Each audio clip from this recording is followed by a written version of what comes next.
The curse of knowledge, why experts struggle to explain to beginners. Have you ever tried explaining something you know well to someone new, only to end up confusing them even more? You may have thought, but it's so obvious. That frustrating disconnect has a name, the curse of knowledge. It's a fascinating psychological phenomenon that makes even the smartest experts bad at communicating their expertise. In this article, we'll explore what the curse of knowledge is, how it affects the way we speak, teach, and interact, and how to overcome it. By the end, you'll understand why explaining things simply is harder than it looks, and how to get better at it. What is the curse of knowledge? The curse of knowledge is a cognitive bias where people who are well informed about a topic unconsciously assume that others have the same background knowledge. This makes it hard for them to explain things clearly to beginners. Coined in the 1990s by economists and psychologists, the term describes how once we know something, we forget what it was like not to know it. That forgetfulness leads to communication breakdowns, especially in teaching, writing, coaching, and leadership. Real-life examples. The curse of knowledge shows up in all kinds of situations. Teachers using complex terms without explaining them. Managers giving instructions that leave team members confused. Developers using jargon when talking to non-tech people. Doctors using medical terms patients don't understand. Parents expecting kids to just get it without guidance. It even appears in everyday life, like when someone explains a game or directions but skips steps they think are obvious. The famous tapping study.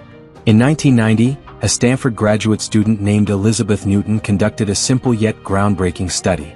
She asked participants to tap out the rhythm of well-known songs, like Happy Birthday, on a table and estimate how likely listeners would be to recognize the tune. The tappers predicted that 50% would guess correctly.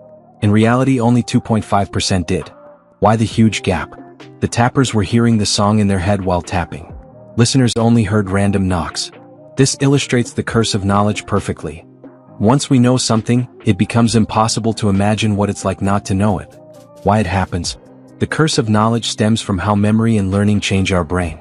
Once we acquire knowledge, it becomes deeply ingrained. The more fluent we are in a subject, the more automatic our thinking becomes. This fluency makes it difficult to slow down and explain each step. Experts often skip over foundational steps. Use insider terminology. Assume shared understanding. Expect others to fill in the gaps. Unfortunately, beginners get lost quickly when this happens. How it affects communication. Here's how the curse of knowledge can sabotage your message. Creates confusion. Beginners feel overwhelmed or dumb. Builds distance. Makes experts seem unapproachable or arrogant. Slows learning. Causes frustration or disengagement in students. Breaks trust. When people don't understand, they may stop asking for help. Kills creativity. Jargon-heavy explanations can shut down curiosity.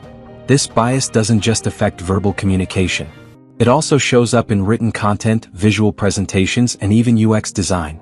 Signs you might be under the curse. If you're an expert in something, ask yourself, do people often say they don't understand my explanations?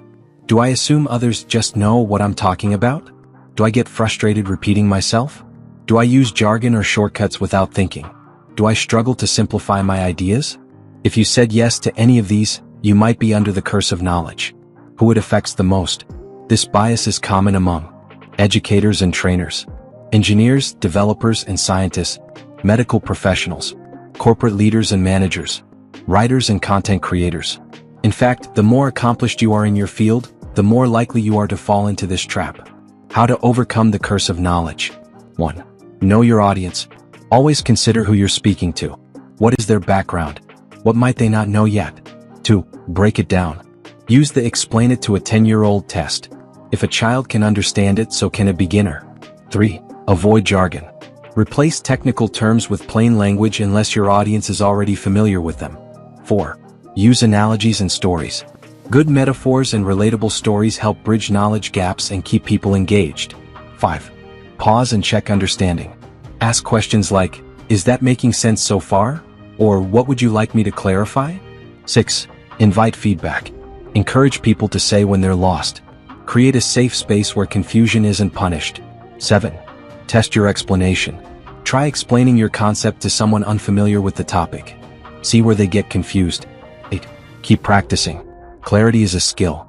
The more you practice simplifying complex ideas, the better you become. The power of simplicity. Some of the world's most influential communicators, like Richard Feynman, Carl Sagan, and Steve Jobs, were masters at making complex ideas feel simple. They knew that the real mark of intelligence isn't using big words, but being able to explain big ideas in simple ways.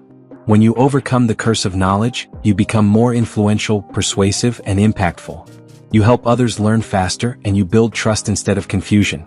Final thoughts. Knowledge is power, but clarity is impact. Being an expert is a gift, but true mastery means being able to pass that knowledge on to others.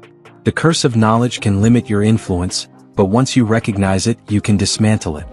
Next time you catch yourself saying, "It's obvious," remember, it's only obvious to you. Clarity takes effort, but that effort pays off in better conversations, deeper understanding, and more meaningful connections. So whether you're teaching, leading, mentoring, or simply having a conversation, don't just be smart. Be clear. Because when knowledge is shared well, it becomes wisdom for everyone.